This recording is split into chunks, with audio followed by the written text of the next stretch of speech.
Movie के first scene में हम देखते हैं कि एक लड़की अपने अंकल के घर जाने के लिए जल्दी जल्दी पैकिंग कर रही होती है। इस लड़की का नाम होतारो होता है। होतारो की माँ उसे कहती है कि अपने अंकल को ज्यादा परेशान मत करना, और फिर उसकी माँ उसे सारा सामान पैक करने को कहती है। साथ ही माँ उसे ये भी कहती है कि वो अपना लगेज संभाल के ले जाए और कहीं ट्रेन में गलती से ना भूले। जिस पर होतारो इरिटेट होकर कहती है कि वो पहली बार अपने अंकल के यहाँ नहीं जा रही बल्कि हर साल जाती है, तो मॉम इतनी टेंशन ना ले। इसके बाद होतारो घर से बाहर जाती है और एक बस स्टॉप पे खड़ी हो जाती है। खड़े खड़े होतारो कुछ याद करती है और कहती है जब पहली बार मैं उसे मिली थी तब मैं 6 साल की थी। अब मूवी फ्लैशबैक में जाती है और हम देखते हैं कि गर्मियों का मौसम होता है और होतारो, जिसको हमने मूवी के स्टार्टिंग में देखा था, वो भी 6 साल की होती है और रो रही होती है क्योंकि वो एक जंगल में अकेली होती है और खो गई होती है। ये जंगल पहाड़ के देवता का जंगल कहलाता है। होतारो रो रही होती है कि तभी उसको एक आवाज आती है और वो चुप होके आवाज की डायरेक्शन में देखती है तो उसे वहाँ एक लड़का दिखाई देता है जिसने एक मास्क पहन के रखा होता है। ये लड़का होतारो से पूछता है कि वो रो क्यों रही है, क्या वो यहाँ खो गई है। होतारो उस आदमी को देखकर खुश होती है और रोते हुए भागकर उस लड़के के पास उसे गले लगाने जाने लगती है और कहती है कि फाइनली उसे इस जंगल में कोई मिल गया। लेकिन वो लड़का पीछे हट जाता है जिसकी वजह से होतारो गिर जाती है। वो लड़का होतारो से माफी मांगता है कि वो पीछे हट गया। होतारो उसे घूर के देखती है तो वो लड़का उसे कहता है कि होतारो एक इंसान है और अगर किसी इंसान ने मुझे छुआ तो मैं गायब हो जाऊंगा। ये सुनकर होतारो हैरान होती है और पूछती है कि क्या वो इंसान नहीं है। इसके जवाब में वो लड़का कहता है कि वो इसी जंगल में रहता है, शायद ये लड़का इस जंगल की कोई स्पिरिट है। होतारो हैरान होकर खुश होकर पूछती है कि क्या वो एक आत्मा है और इसका क्या मतलब है कि वो गायब हो जाएगा। होतारो के छूते ही वो लड़का गायब होगा कि नहीं, ये देखने के लिए होतारो उस लड़के के पास उस लड़के को बार बार पकड़ने की कोशिश करती है और वो लड़का बचने की कोशिश करता है और फिर होतारो के सर पे एक लकड़ी से मार देता है। होतारो रोती है और कहती है कि वो लड़का सच में इंसान नहीं है क्योंकि कोई इंसान बच्चों को ऐसे नहीं मारता। जिस पर वो लड़का कहता है कि गायब होने से उसका मतलब है कि पूरी तरह से खत्म हो जाना और ये स्पेल उस पे पहाड़ के देवता ने किया है। होतारो ये बात सुन के उस लड़के को सॉरी बोलती है। फिर वो लड़का होतारो को लकड़ी देता है और कहता है कि होतारो इस लकड़ी को पकड़ के उसके साथ चले क्योंकि वो होतारो को जंगल से बाहर ले जाएगा। होतारो उस लड़के के संग जंगल के बाहर आती है जहाँ पे एक श्राइन का गेट बना हुआ होता है। वो लड़का होतारो को रास्ता बताता है और बाय कहता है। होतारो उस लड़के से पूछती है कि क्या वो लड़का हमेशा इसी जंगल में रहता है और अगर होतारो उससे मिलने आए तो क्या वो मिलेगा। इसके जवाब में वो लड़का कहता है कि गाँव वाले कहते हैं कि इस जंगल में पहाड़ के देवता और आत्माएं रहती है, इसलिए अगर कोई भी इस जंगल में आ गया तो हमेशा के लिए यहीं खो जाएगा। पर होतारो ये बात सुनकर डरती नहीं है बल्कि हंसती है और उस लड़के को अपना नाम बताती है और बदले में उसका नाम पूछती है, जिसका वो लड़का कोई जवाब नहीं देता और होतारो की तरफ देखता रहता है। होतारो कहती है कि वो अगले दिन फिर से आएगी और अपने साथ एक थैंक यू प्रेजेंट लेके आएगी। होतारो वहाँ से जाने लगती है कि तभी पीछे से उस लड़के की आवाज आती है। वो लड़का कहता है कि उसका नाम गिन है। इसके बाद सीन शिफ्ट होता है और हम देखते हैं कि होतारो घर की तरफ जा रही होती है कि तभी होतारो को अपने अंकल मिल जाते हैं। होतारो अंकल से गले लग के रोने लगती है और अंकल उसे डांटते हैं कि उसे ऐसे बिना बताए कहीं भी नहीं जाना चाहिए। एक्चुअली होतारो अपने अंकल के घर यहाँ छुट्टियां बिताने आई थी और ऐसे ही घूमते घूमते वो यहाँ इस जंगल में खो गई थी। उसके अंकल भी बहुत परेशान हो गए थे और उसे कब से ढूंढ रहे थे। इसके बाद होतारो अंकल के साथ घर जा रही होती है और अंकल से उस जंगल के बारे में पूछती है। होतारो के अंकल बताते हैं कि जब वो बच्चे थे तब अपने दोस्तों के साथ जंगल में आया करते थे कि शायद उनको कोई स्पिरिट देखने को मिल जाए, लेकिन ऐसा कभी नहीं हुआ। होतारो के अंकल ये भी बताते हैं कि एक बार होतारो की ग्रैंड मदर और उनकी फ्रेंड्स एक फेस्टिवल में गए थे, लेकिन उन्हें बाद में पता चला था कि उस दिन गाँव में कोई फेस्टिवल हुआ ही नहीं था और वो आज तक ये सोचते हैं कि शायद वो लोग आत्माओं के फेस्टिवल में चले गए होंगे। इसके बाद सीन शिफ्ट होता है और हम देखते हैं कि अगला दिन आता है और होतारो उस जंगल में फिर से जाती है। गिन श्राइन गेट के पास ही बैठा हुआ होता है और होतारो से कहता है कि गिन को लगा नहीं था कि होतारो वापस आएगी। होतारो फिर से खुश हो जाती है और कहती है कि इसका मतलब गिन होतारो का वेट कर रहा था और एक बार फिर गिन के गले लगने की कोशिश में उसको गिन से मार पड़ जाती है। गिन कहता है कि होतारो एक बार में समझती क्यों नहीं है। होतारो कहती है कि वो बहुत खुश हो गई थी इसलिए उससे फिर से ऐसा हो गया। गिन होतारो को श्राइन गेट से हटके कहीं और चलने को बोलता है और कहता है कि वो बाद में होतारो को वापस यहाँ पहुँचा देगा। होतारो और गिन दोनों जंगल में जा रहे होते हैं कि तभी होतारो को एक ब्लैक स्पिरिट दिखती है। ब्लैक स्पिरिट गिन का नाम लेके उसे पूछती है कि क्या होतारो एक इंसान है और क्या वो होतारो को खा सकती है। ये सुनकर होतारो डर के गिन के पीछे छिप जाती है और गिन उस स्पिरिट से कहता है कि होतारो उसकी दोस्त है। ये बात सुनकर वो ब्लैक स्पिरिट होतारो को कहती है कि अगर होतारो ने गिन को टच किया तो फिर गिन गायब हो जाएगा और फिर वो होतारो को खा जाएगी। इसके बाद वो ब्लैक स्पिरिट एक फॉक्स बन के वहाँ से चली जाती है। गिन बताता है कि वो कोई फॉक्स नहीं बल्कि एक स्पिरिट है और वो बस बोलती है लेकिन कुछ करेगी नहीं। होतारो ये बात सुनकर बहुत खुश हो जाती है और चिल्लाती है कि उसने फर्स्ट टाइम एक स्पिरिट को देखा है। होतारो गिन से पूछती है कि वो हमेशा मास्क क्यों पहने रखता है, जिस पर गिन कहता है कि वो बस ऐसे ही मास्क पहनता है और होतारो की बात को टाल देता है। इसके बाद मूवी फ्लैशबैक से वापस रियल टाइम में आती है और हम देखते हैं कि अडल्ट होतारो ट्रेन में ट्रैवल कर रही होती है और मन में सोचती है कि उसने वो गर्मियों का हर एक पल उस जंगल में बिताया था। दोस्तों यहाँ मूवी फिर से फ्लैशबैक में जाती है और हम देखते हैं कि होतारो और गिन रोज रोज मिलने लगते हैं, नए नए खेल खेलते हैं और खूब मजे करते हैं। इसी में एक दिन गिन लेटा होता है और होतारो को लगता है कि गिन सो रहा है। तभी होतारो गिन का मास्क हटा के उसका फेस देखने का सोचती है और सोचती है कि वो मास्क को तो टच कर ही सकती है। होतारो धीरे से गिन का मास्क हटाती है और उसका फेस देख लेती है। तभी गिन अपनी आंखें खोल देता है। गिन कहता है कि किसी सोते हुए पे वार करना अच्छी बात नहीं है, जिस पर होतारो गिन से सॉरी बोलती है और कहती है कि गिन सोने का नाटक कर रहा था,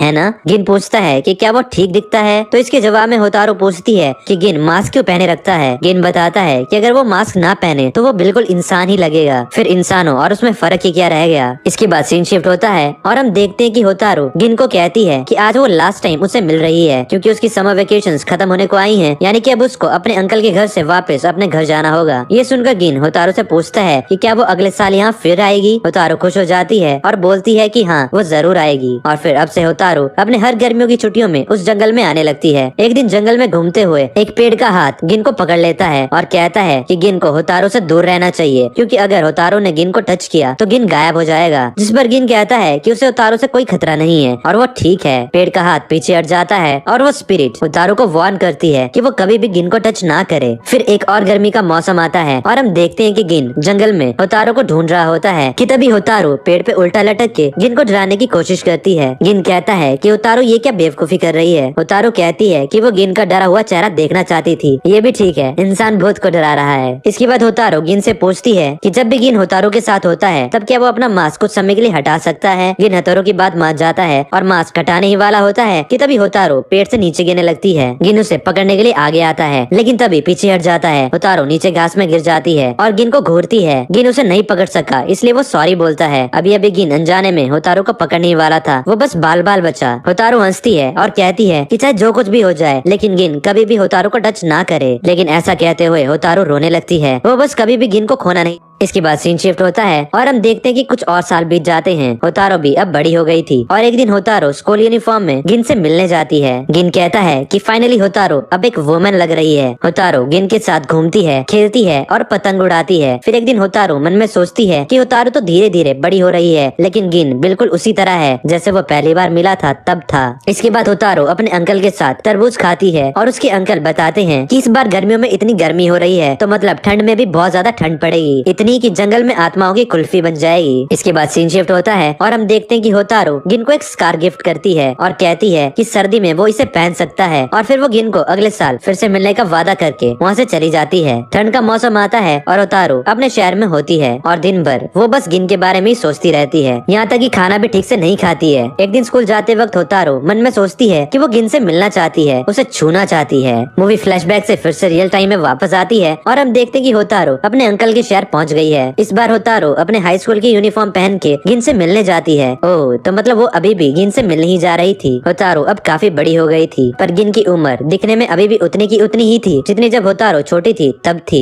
गिन पूछता है कि अब होतारो बार बार भागते हुए उसके पास नहीं आती है, तो होतारो कहती है कि गिन ने उसे मारा ही इतना था कि वो अब अपना सबक सीख चुकी है। एक्चुअली अब होतारो बड़ी हो चुकी थी तो वो वैसी बचकानी हरकतें नहीं किया करती थी। होतारो कहती है कि ग्रेजुएशन के बाद होतारो इसी विलेज में कोई जॉब ढूंढ लेगी और फिर रोज गिन से मिलने आया करेगी। गिन ये सुनकर ज्यादा खुश नहीं नजर आता, क्योंकि उसे लगता है कि उसकी वजह से होतारो अपनी जिंदगी जीना भूल गई है, जैसे गिन ने होतारो की जिंदगी रोक रखी हो। आखिर गिन होतारो को दे ही क्या देगा। इसके बाद गिन कहता है कि वो अपने बारे में कुछ बताना चाहता है। गिन बताता है कि वो एक आत्मा नहीं है, लेकिन वो एक इंसान भी नहीं है। गिन कहता है कि जब वो छोटा सा बेबी था तब किसी ने उसे जंगल में छोड़ दिया था। गिन बहुत रो रहा था, वो भूख प्यास से वहीं मर जाता, पर पहाड़ के देवता को और पहाड़ की स्पिरिट्स को गिन पे तरस आ गया और फिर पहाड़ के देवता ने गिन पर अपना एक स्पेल यूज करा ताकि वो इस जंगल में जी पाए। ये देख के तभी स्पिरिट्स ने उसके फेस पे मास्क लगाया और उससे अपने बीच शामिल कर लिया और गिन ने रोना बंद कर दिया और हंसने लगा। अब गिन को ना कोई भूख ना कोई प्यास लगती थी। उसे एक बॉडी मिली जिसकी उम्र हमेशा इतनी की इतनी ही रहेगी और अगर गिन इस बात का ध्यान रखे कि कोई इंसान उसे छू ना पाए तो वो एक तरह से अमर है। गिन कहता है कि वो एकदम एक आत्मा की तरह ही है, इसलिए अच्छा होगा अगर होतारो गिन को भूल जाए, क्योंकि गिन की बॉडी मैजिक से बनी हुई है और मैजिक से बनी बॉडी बहुत ही ज्यादा वीक होती है और इसीलिए किसी इंसान के छूने से उसकी बॉडी गायब होने लगेगी। होतारू कहती है कि गिन बिल्कुल स्नो जैसा है, स्नो को टच करते ही वो भी टूट जाती है। होतारू कहती है कि उसने हर मौसम में हर समय बस गिन के बारे में ही सोचा है, उसने बस यही सोचा है कि गिन हथौड़ों को कभी भी ना भूले। होतारू ये भी कहती है कि एक दिन टाइम उन लोगों को अपने आप अलग कर ही देगा, लेकिन जब तक ऐसा नहीं होता तब तक वो एक दूसरे के साथ रह सकते हैं। यहाँ पे हथौड़ों के कहने का मतलब था कि एक दिन हथौड़ों की एज गिन से भी ज्यादा हो जाएगी। गिन तो इतने का इतना ही रहेगा, पर होतारू एक दिन बूढ़ी होके मर जाएगी। पर जब तक वो जिंदा है वो तब तक गिन के साथ ही रहना चाहती थी।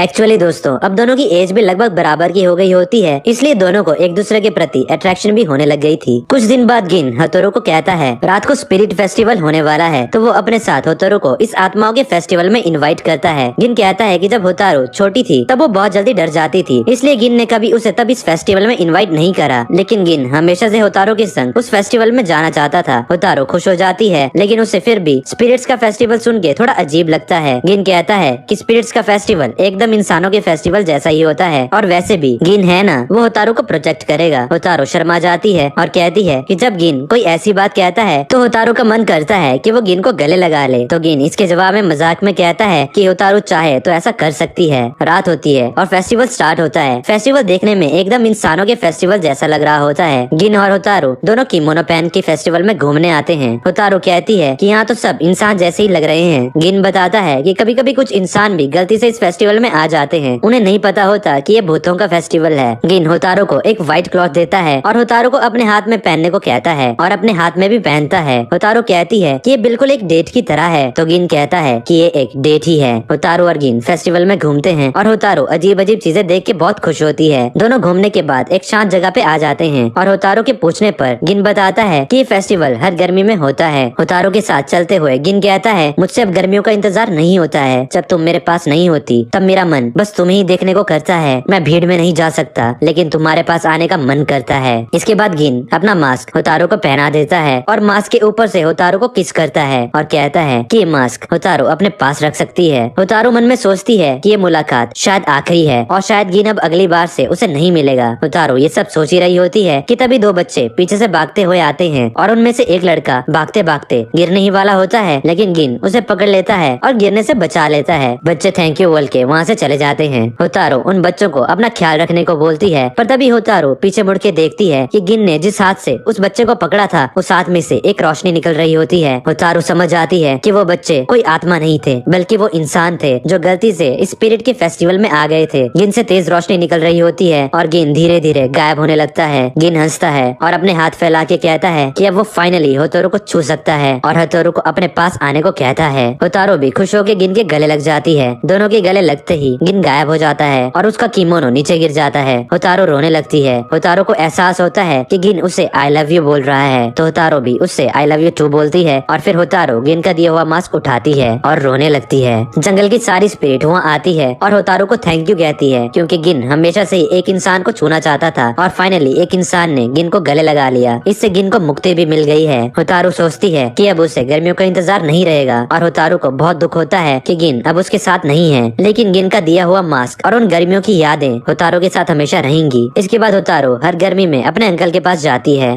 तो दोस्तों इसी के साथ हमारी ये मूवी यहीं पे एंड हो जाती है।